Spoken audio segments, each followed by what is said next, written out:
Hello, सभी को मेरा नमस्कार। अविरल हिंदी गंगा में आपका हार्दिक अभिनंदन। हिंदी व्याकरण में मैं आज आपके लिए एक नया टॉपिक लेकर के आई हूँ। तो वीडियो को शुरू करने से पहले मेरे चैनल को अवश्य सब्सक्राइब कर दें और मेरी वीडियो को शुरू से अंत तक देखें। वीडियो अच्छी लगने पर इसे लाइक करें, कमेंट्स करें, शेयर करें। तो आज का टॉपिक है शब्द विचार। तो आइए समझते हैं शब्द विचार क्या है। तो आइए जानते हैं शब्द विचार क्या है। सबसे पहले जानते हैं शब्द किसे कहते हैं। तो ये हम पहले जब हमने वर्ण पढ़े थे तो बता दिया था कि शब्द क्या है। तो वर्णों के मेल को शब्द कहते हैं, ठीक है। और मैंने ये बताया था आपको कि हमारे व्याकरण के 3 भेद होते हैं: वर्ण विचार, शब्द विचार और वाक्य विचार। तो आज हम पढ़ने वाले हैं शब्द विचार। शब्द क्या है? तो वर्णों के मेल को शब्द कहते हैं। तो शब्द विचार में क्या है? शब्द मैंने बता दिया था पहले, जो मैंने वीडियो बनाई है वर्ण विचार की, आप उसे देख लें, वो मेरे डिस्क्रिप्शन बॉक्स में मिल जाएगी। तो शब्द को पहले समझ लेते हैं। वर्णों के मेल को हम शब्द कहते हैं। जैसे मैंने बनाया का, पा, ला, ऐसे ये जो है ये हमारे वर्ण हैं, ठीक है। माँ, अब ये शब्द वर्ण हैं और इनको अभी इनका कोई अर्थ नहीं निकल रहा है, लेकिन जब हम इसमें से छांट के सब वर्णों को मिला दें तो उसका अर्थ निकलने लगेगा। जैसे हमने यहां से ले लिया कै, ठीक। उसके बाद हमने देखा अगर हम इसको पहले ले लेते हैं तो भी वर्ण बन जाएगा कै, ले, में। अगर हम इसको कै, में, ले तो भी हमारा बन जाएगा। तो सार्थक शब्द भी बनने चाहिए, तभी वो हमारा शब्द होता है। अब हम जानते हैं कि शब्द विचार क्या है। तो शब्द विचार क्या है? शुद्ध लेखन,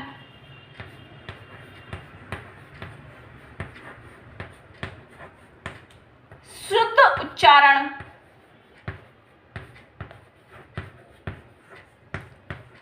और शब्दों का शुद्ध प्रयोग क्या है? हमारा शब्द विचार है कि शुद्ध लेखन है, शुद्ध उच्चारण है और भाषा में जो प्रयोग कर रहे हैं शुद्ध उसका प्रयोग है, वही हमारा शब्द विचार कहलाता है। तो अब ये तुम्हें समझ में आ गया होगा कि हमारा शब्द विचार क्या है। अब ये शब्द विचार के साथ साथ शब्द समझते हैं कि शब्द क्या है।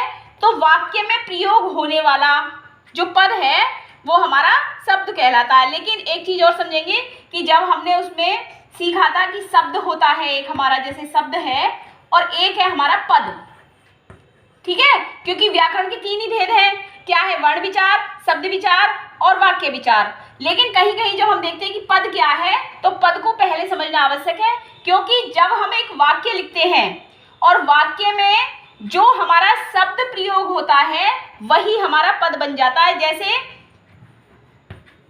वह विद्यालय जाता है,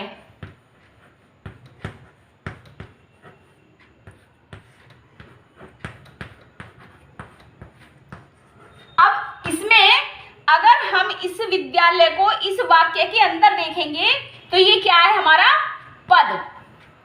और जब केवल हम इसे देखेंगे, विद्यालय शब्द अलग लिख देंगे, तो ये हमारा शब्द कहलाएगा, ठीक है। और जो सार्थक समूह है, शब्दों का सार्थक समूह वाक्य बन जाता है और वर्णों का सार्थक समूह शब्द बन जाता है।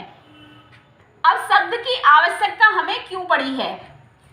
पहले हमारे पास वर्ण थे, लेकिन वर्ण से कार्य पूरा नहीं हो पा रहा था, हम अपने भावों की अभिव्यक्ति नहीं कर पा रहे थे, तो इसलिए उन वर्णों के समूह से एक हमारा शब्द बना। और शब्द का जो सार्थक समूह जो है वो हमारा वाक्य है। शब्दों का सार्थक समूह वाक्य है। लेकिन आज हमें शब्द सीखना है, तो शब्द के माध्यम से हम अपने भावों की अभिव्यक्ति करते हैं। और वर्णों का सार्थक समूह क्या है? शब्द है। इस तरह का क्वेश्चन आ जाता है यदि आपके लिए एग्जाम में कि अर्थ के आधार पर भाषा की कितनी इकाइयां हैं। तो अर्थ के आधार पर भाषा की कितनी इकाइयां हैं? 2 इकाइयां हैं, एक तो है शब्द और दूसरा है हमारा वाक्य। एग्जाम में आने पर अगर गिनती से आता है तो 2 बता देना, और कौन कौन सी होती हैं, तो 2 होती हैं, शब्द और वाक्य। अब हम इसमें देखते हैं शब्दों का वर्गीकरण। शब्दों का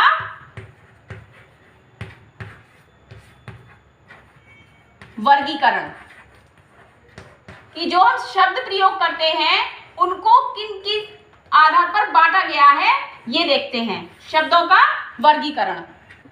तो सबसे पहले है हमारा, वैसे इसका कोई क्रम नहीं है लेकिन फिर भी बता रही, रचना के आधार पर, रचना या बनावट के आधार पर,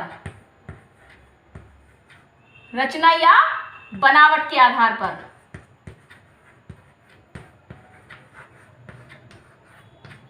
दूसरा है, इसे रचना, बनावट या व्युत्पत्ति के आधार पर भी कह सकते हैं। दूसरा हम कहेंगे उत्पत्ति के आधार पर, उत्पत्ति। दूसरा कहते हैं स्रोत, स्रोत के आधार पर, ठीक है। तीसरा कहेंगे अर्थ के आधार पर,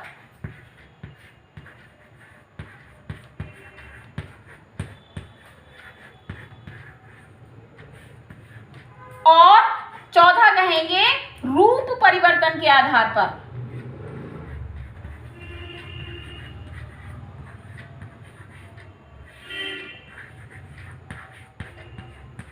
ठीक है, इनको 4 भागों में विभाजित किया गया है। शब्दों का वर्गीकरण 4 भागों में है, रचना, बनावट या व्युत्पत्ति के आधार पर, दूसरा है उत्पत्ति स्रोत के आधार पर, तीसरा है अर्थ के आधार पर, और चौथा है हमारा रूप परिवर्तन के आधार पर।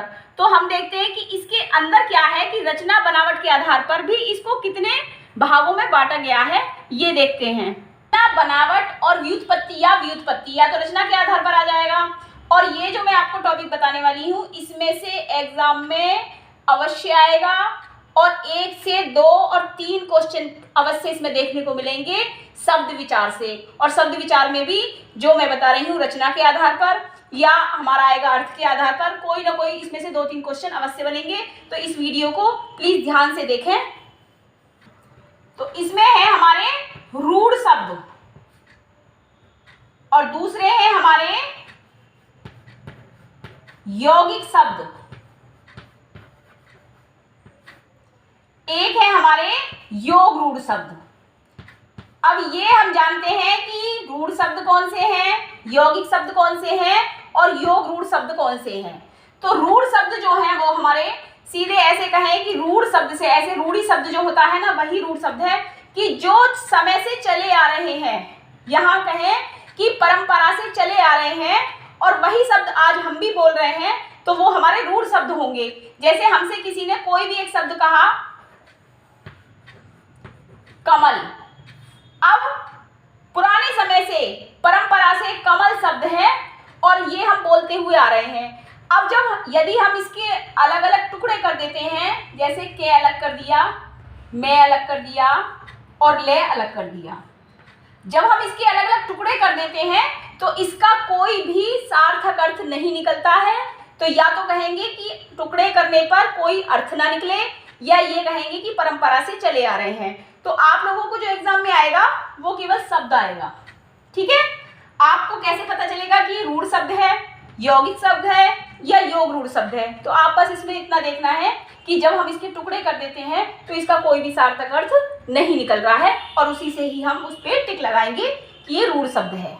अब जानते हैं कि यौगिक शब्द क्या है। तो यौगिक का मतलब समझते हैं, योग करके दो शब्दों के योग से करके बने हैं, 2 शब्दों का योग या कहेंगे मेल से बने हैं, और दोनों ही शब्दों को अलग करने पर भी उनके अर्थ निकलते हैं, तो वो हमारे यौगिक शब्द कहलाते हैं। जैसे हमने शब्द लिखा पाठशाला, ठीक है। अब ये पाठशाला, अब जो पाठशाला है वो क्या है, विद्यालय है, ठीक है। पाठशाला जो है वो विद्यालय है। अब हम अगर इनको अलग अलग कर दें, जैसे हमने बोला पाठ, तो पाठ तो हो गया हमारा जो चैप्टर है वो पाठ हो गया, और शाला मतलब घर, जहाँ पे हमें पाठ सिखाया जा रहा है, पढ़ाया जा रहा है, तो शाला का भी मतलब होता है और पाठ का भी मतलब होता है। जैसे ये शब्द है हमारा विद्यालय, तो विद्या का मतलब भी है और आलय का मतलब घर, तो इन दोनों का भी अर्थ निकल रहा है। तो दोनों को अलग अलग करने पर भी जिसका अर्थ निकलता है और एकत्र करने पर भी एक जिसका अर्थ बन जाता है। पुष्प माला, अब पुष्प क्या है, फूल हो गया, और माला का मतलब माला है ही। जब इन दोनों को अलग कर दिया तब भी अलग अलग अर्थ है, माला भी अलग उसका अर्थ है और पुष्प भी अलग, फूल अलग है। एकत्र कर दिया तो इसका एक अर्थ है। तो अलग करने पर भी जिसका अर्थ निकल रहा है, एक साथ करने पर भी अर्थ निकल रहा है, वो हमारे योग शब्द होते हैं। मतलब एक शब्द दो शब्द, दो शब्दों को मिलकर के बनते हैं, तो वो हमारे योग शब्द कहलाते हैं। अब देखते हैं कि योग रूढ़ शब्द क्या है। योग रूढ़ शब्द क्या है, योग माने जुड़ करके तो बना है और रूढ़ मतलब वो परंपरा से चला आ रहा है, तो अलग अलग कर भी सकते हैं इसको। तो दो या दो से अधिक शब्दों से मिलकर के बना है, लेकिन उसके साथ उसका एक विशिष्ट जो अर्थ बैठता है उसे हम योग रूढ़ शब्द कहते हैं। जैसे हम कहेंगे लंबोदर, शब्द है लंबोदर, ठीक है। अब लंबा और उदर, ठीक है, दोनों शब्दों से मिलकर के बना है लंबा और उदर। अब इसका विशिष्ट जो अर्थ बैठ रहा है वो क्या है कि लंबा है उदर जिसका। तो एक तरीके से मैं आपको समझाने के लिए कहूंगी कि जो हमारे बहुब्रीहि समास होते हैं ना, उनसे इनका मैच होता है, इस प्रकार के होते हैं जैसे हमारे बहुब्रीहि समास होते हैं। तो लंबा है उदर जिसका क्या हो गया, गणेश जी होते हैं जिनका लंबा उदर होता है। तो यहाँ पे विशिष्ट तो अर्थ बैठ ही गया और अलग अलग जुड़ने पर ये बनते हैं लंबा और उदर। और मैं 2-3 उदाहरण बताती हूँ। नीलकंठ, अब नील अलग कर देंगे, कंठ अलग कर देंगे, तो दोनों का अर्थ अलग अलग भी निकलेगा, लेकिन जब हम इसको जोड़ देंगे तो इसका एक विशिष्ट अर्थ निकलेगा। और वो विशिष्ट अर्थ क्या होगा, नीलकंठ। नीला है कंठ जिसका, तो विशिष्ट अर्थ क्या निकला, किसका है नीलकंठ, शिव जी का, तो इसका एक विशिष्ट अर्थ भी निकलेगा। अब देखते हैं दशानन, तो दश का मतलब भी है, आनंद का मतलब भी है, लेकिन इनको मिला देंगे और मिला करके जब इसका एक विशेष अर्थ निकलेगा उसका मतलब होगा रावण। तो 10 हैं आनंद जिसके, आनंद माने मुख, तो 10 हैं मुख जिसके, वो कौन है, रावण। अब पीतांबर, पीता मतलब पीला और अंबर मतलब आकाश होता है, लेकिन जब हम इसको मिला देते हैं और अंबर माने वस्त्र भी होता है, अंबर माने आकाश भी होता है, तो पीला है वस्त्र जिसका, पीले हैं वस्त्र जिसके, किसके हैं पीले वस्त्र, तो भगवान विष्णु के। तो इसका अर्थ एक विशेष निकल गया। तो ये हो गया हमारा योग रूढ़ शब्द, कि अलग अलग करने पर अर्थ निकलता हो और मिलाने पर जिसका एक विशेष अर्थ निकलता हो, वो हमारे योग रूढ़ शब्द होते हैं। तो मुझे उम्मीद है कि आपको क्लियर हो गया होगा। इसमें से 1, 2, 3 क्वेश्चन अवश्य आते भी हैं और इसके साथ हम प्रश्नोत्तरी भी लगाते हैं। तो आइए देखते हैं। अब ये क्वेश्चन देख लेते हैं हम कि हमने जो अभी सीखा है उसमें हम कितने क्वेश्चन के आंसर कर सकते हैं। तो देखिए, सबसे पहला क्वेश्चन है, भाषा की सबसे छोटी इकाई है। भाषा की सबसे छोटी इकाई कौन सी होती है, भाषा की सबसे छोटी इकाई होती है वर्ण। और इसके स्थान पर क्वेश्चन अगर आ जाए कि भाषा की सबसे छोटी इकाई जिसके टुकड़े भी नहीं किए जा सकते, तो वो भी हमारा वर्ण है, ठीक है। वर्णों का सार्थक समूह क्या कहलाता है, वर्णों का सार्थक समूह, जब वर्णों को मिला देते हैं और एक सार्थक रूप बनता है तो क्या बन जाता है, वो शब्द। नेक्स्ट क्वेश्चन देखते हैं, अर्थ के आधार पर भाषा की इकाई है, कितनी इकाई बताई थी मैंने, अर्थ के आधार पर भाषा की 2 इकाई है, कौन कौन सी, शब्द और वाक्य। शब्द और वाक्य 2 इकाई है इसकी, क्योंकि शब्द से भी हमें अर्थ निकलता है और जब हम उसका वाक्य में प्रयोग कर देते हैं तो और अच्छे से हमें अर्थ क्लियर हो जाता है। तो इसकी 2 इकाई है, शब्द और वाक्य। रचना या बनावट के आधार पर शब्द के भेद होते हैं, यहाँ व्युत्पत्ति भी आ सकता है। रचना, बनावट या व्युत्पत्ति के आधार पर शब्द के भेद होते हैं, कितने, 3 होते हैं। कौन कौन से, रूढ़ शब्द, यौगिक शब्द और योग रूढ़ शब्द। क्लियर? अब नेक्स्ट क्वेश्चन देखते हैं।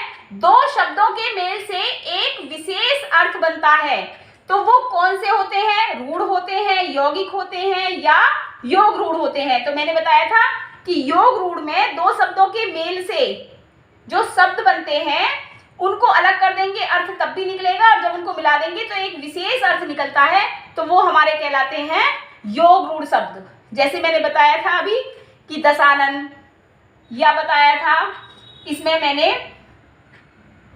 लंबोदर, नीलकंठ या पीतांबर, नीलांबर, तो ये हमारे शब्द आ जाते हैं इसमें योग रूढ़ शब्द में। अब नेक्स्ट क्वेश्चन देखते हैं कि वाक्य में प्रयोग होने वाले शब्द क्या बनता है? जो वाक्य में प्रयोग हो जाते हैं शब्द उनको क्या कहते हैं? तो उसे कहते हैं हम पद। जब तक केवल अकेला शब्द होता है तो वो हमारा शब्द रहता है, लेकिन जब वाक्य में प्रयोग हो जाता है तो वो हमारा पद बन जाता है। अब नेक्स्ट क्वेश्चन देखते हैं। शब्दकोश में मिलते हैं, क्या मिलते हैं शब्दकोश में? पद मिलते हैं, वाक्य मिलते हैं, वर्ण मिलते हैं, क्या मिलते हैं? तो शब्दकोश में मिलते हैं शब्द, शब्दकोश में शब्द मिलते हैं। नेक्स्ट क्वेश्चन देखते हैं। जिन शब्दों के साथ सार्थक खंड न हो, किसके सार्थक खंड न हो? जिन शब्दों के सार्थक खंड ना हो, तो वो कौन से शब्द होते हैं? वो होते हैं हमारे रूढ़ शब्द, क्योंकि जब हम इनको अलग कर देते हैं तो इनका कोई सार्थक मतलब नहीं निकलता। यौगिक में भी निकल जाता है, योग रूढ़ में भी निकलता है, और योग रूढ़ में एक विशेष अर्थ और निकलता है। नेक्स्ट क्वेश्चन देखते हैं। तो ये हमारा इसका आंसर होगा रूढ़। ठीक है। अब नेक्स्ट क्वेश्चन है, विचारों को प्रकट करने के लिए आवश्यक है। क्या आवश्यक होते हैं विचारों को प्रकट करने के लिए? तो इसके लिए आवश्यकता होती है शब्दों की। भावों को प्रकट करने के लिए, विचारों को प्रकट करने के लिए शब्दों की आवश्यकता होती है, तो ये है शब्द। नेक्स्ट क्वेश्चन देखते हैं। घर, मेज, पानी, चल, मकान आदि शब्द कैसे हैं ये हमारे? तो ये शब्द हैं हमारे रूढ़ शब्द ही हैं, ये भी हमारे रूढ़ शब्द हैं, क्योंकि जब इनको अलग अलग कर देंगे तो इसका कोई भी सार्थक अर्थ नहीं निकलेगा। है अलग कर दिया, रे अलग कर दिया, कोई मतलब नहीं बनेगा, इसका कोई अर्थ नहीं निकलेगा।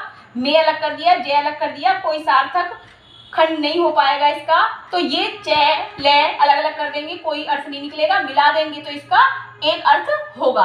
तो इस तरीके के शब्द कौन से होते हैं? ये हमारे रूढ़ शब्द होते हैं। तो बस आज के लिए इतना ही, और जिसको मेरी वीडियो अच्छी लगे वो मेरी वीडियो को लाइक अवश्य कर दें। जो चैनल पर नए हैं प्लीज़